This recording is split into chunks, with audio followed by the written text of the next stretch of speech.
ஆண்டவர் இயேசு கிறிஸ்துவுக்குள் எனக்கு அருமையானவர்களே, நம் ஆண்டவர் இயேசு கிறிஸ்துவின் நாமத்தினால் உங்கள் அனைவரையும் வாழ்த்தி வரவேற்கிறேன். பிரியமானவர்களே, மலைகளை நோக்கி என் கண்களை உயர்த்துகிறேன். எங்கிருந்து எனக்கு உதவி வரும்? ஆண்டவரிடமிருந்து எனக்கு உதவி வரும்.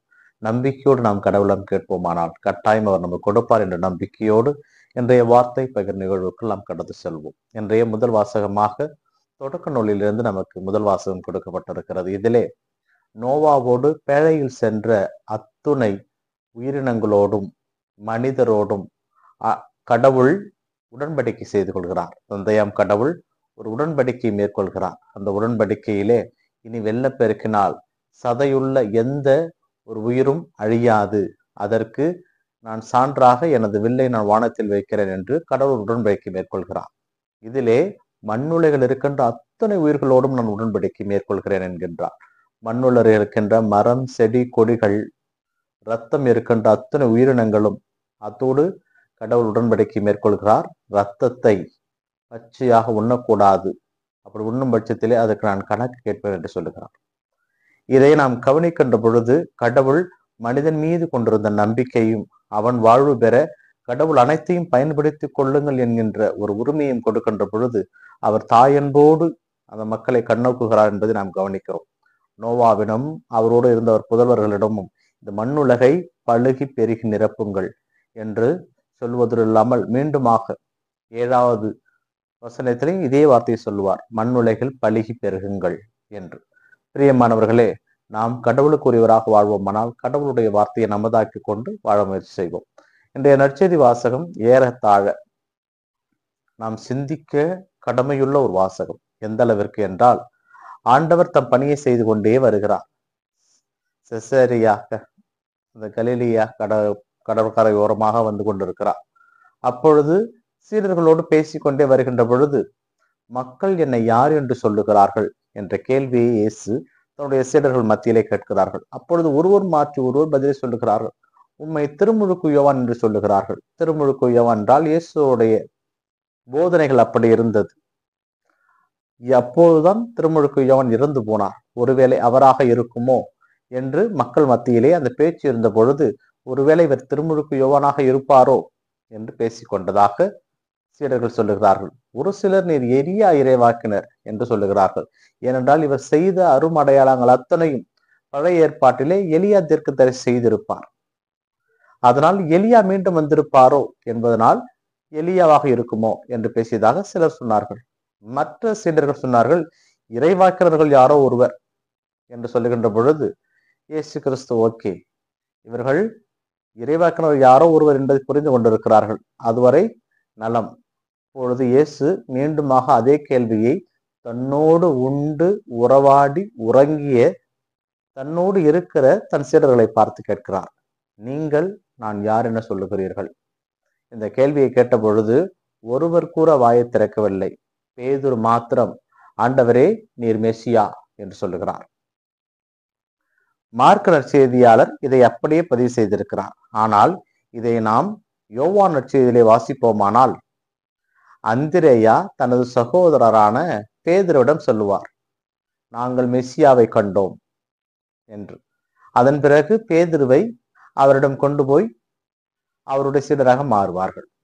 இப்பொழுது அங்கு என்ன குறிப்பிடப்பட்டிருக்கும் என்றால், யோனாவின் மகனான சீமோனே நீ பேறு பெற்றவன், இது நீயாக கூறவில்லை, தந்தை உம்மிடம் சொல்லி இருக்கிறார் என்ற வார்த்தையை நாம் வைத்துக் கொள்ள வேண்டும்.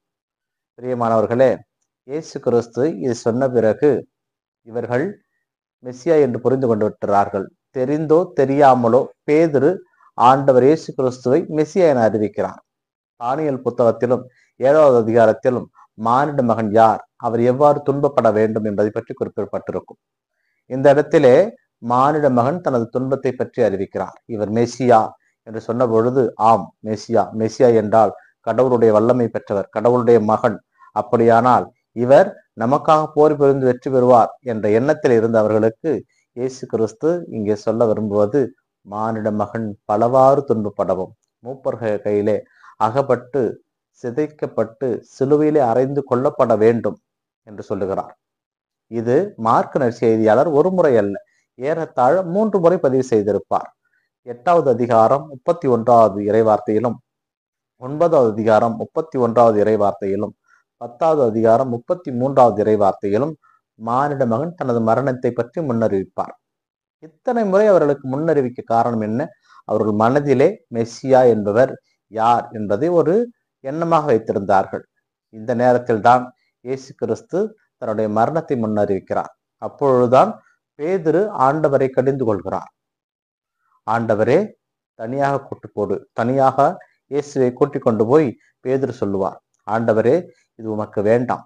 ஏனென்றால் அத்தனை சீடர்களும் அமைதியா இருக்கின்ற பொழுது இவர் ஒரு பதிலை சொல்லி ஒரு கிரெடிட் வாங்கிட்டார் இயேசுகிட்ட. அதனால் அவரை தனியாக கொண்டு போயிட்டு, ஆண்டவரே, இது உமக்கு வேண்டாம் என்று சொன்ன பொழுது, அப்பாலே போ சாத்தானே என்ற வார்த்தையை பயன்படுத்துகிறார். கொஞ்ச நேரத்துக்கு முன்னாடி இந்த யோவான் நற்செய்தியில ஆண்டவர் சொல்லியிருப்பார், யோவான் மகன் சீமோனே, இது நீயாக சொல்லவில்லை, தந்தை உமக்கு வெளிப்படுத்தியிருக்கிறார் என்று. அப்படியானால் இங்கே இதை ஏன் மார்க் நற்செய்தியாளர் பதிவு செய்திருக்கிறார் என்றால், கடவுள் நம்மோடு நெருங்கி வருகின்ற பொழுது சாத்தான் நம்மை முழுவதுமாக பற்றி கொள்வான். இந்த சாத்தானிடமிருந்து நாம் மிகவும் தெளிவாகவும் விலகியும் இருக்க வேண்டும். ஏனென்றால் ஆண்டவர் அழகாக படைத்த சிங்கார வனத்திலே அந்த அழகான அந்த ஜோடிகள் ஆதாமும் ஏவாளும் வாழ்ந்து கொண்டிருந்த பொழுது ஏவாளை தனியாக அழைத்து, இந்த பாம்பு சொன்ன பொய்தான் இந்த உலகத்தினுடைய போக்கையை மாற்றி போட்டது. இப்போது அதே சாத்தான் பேதுருவின் வழியாக அந்த மீட்பின் திட்டத்தை தொடர விடாமல் செய்ய முயற்சி செய்கிறது. இந்த மீட்பு திட்டம் இங்கு நிறைவேறியாக வேண்டும். ஏனென்றால் ஆண்டவர் இயேசு கிறிஸ்து எந்த மரத்தினால் நமக்கு மீட்பு கொடுக்க போகிறாரோ அந்த மீட்பையே நடக்க விடாமல் பேதுரு வழியாக பேய் பேசுகிறது. அப்பொழுதுதான் ஆண்டவர் சொல்வது, அப்பாலே போ சாத்தானே. அங்கே அவர் சொன்னது பேதுருவை அல்ல, அவருடைய எண்ணத்தை, அவருக்குள் இருந்த பேயை தான். பல நேரங்களிலே நம்மிடமிருந்தும் அந்த சாத்தான் வெளிப்படும். சிலர் நல்லது செய்கின்ற பொழுது அதை தடுக்க பார்ப்போம். சிலர் நல்ல முறையில் வாழ்ந்து கொண்டிருக்கின்ற பொழுது அவர்கள் பெயரை கெடுக்க பார்ப்போம். சிலர் திறமையானவர்களாக இருக்கின்ற பொழுது அந்த திறமையை மழுங்கடித்து அவர்களை பற்றி இல்லாதது பொல்லாதது பேசுவோம். சிலர் திறமையானவர்களாகவே இருந்தாலும் ஏதோ ஒரு அடிப்படையிலே, சாதியின் அடிப்படையிலே, ஏதோ ஒரு அடிப்படையிலே அவர்களை திணற வைப்பது, அவர்களை முன்னேற விடாமல் செய்வது, இதை போன்ற பேய்கள் நம் மத்தியில் நிறைய இருக்கிறது. அந்த பேயிடமிருந்து நாம் விடுதலை பெற வேண்டும் என்றால் ஆண்டவர் இயேசுவை மாத்திரம் நம்புங்கள். அவர் உங்களுக்கு உயர்வளிப்பார். உங்களை இந்த மனிதர்கள் தள்ளிவிடலாம், இந்த சமுதாயம் தள்ளிவிடலாம், உங்களிடம் பணம் இல்லாமல் இருக்கலாம், ஆனால் கடவுள் உங்களோடு இருக்கிறார். இயேசு கிறிஸ்து உங்களோடு இருக்கிறார். நம்பிக்கையோடு அவர் இருக்க பற்றிக் கொள்ளுங்கள். அவர் உங்களை உயர்த்துவார். ஏனென்றால் அவர் சிலுவையிலே உயர்த்தப்பட்டதால் தான் நாம் இன்று பாவம் தவிர மற்ற அனைத்திலும் அவரை போல வாழ்ந்து கொண்டிருக்கிறோம்.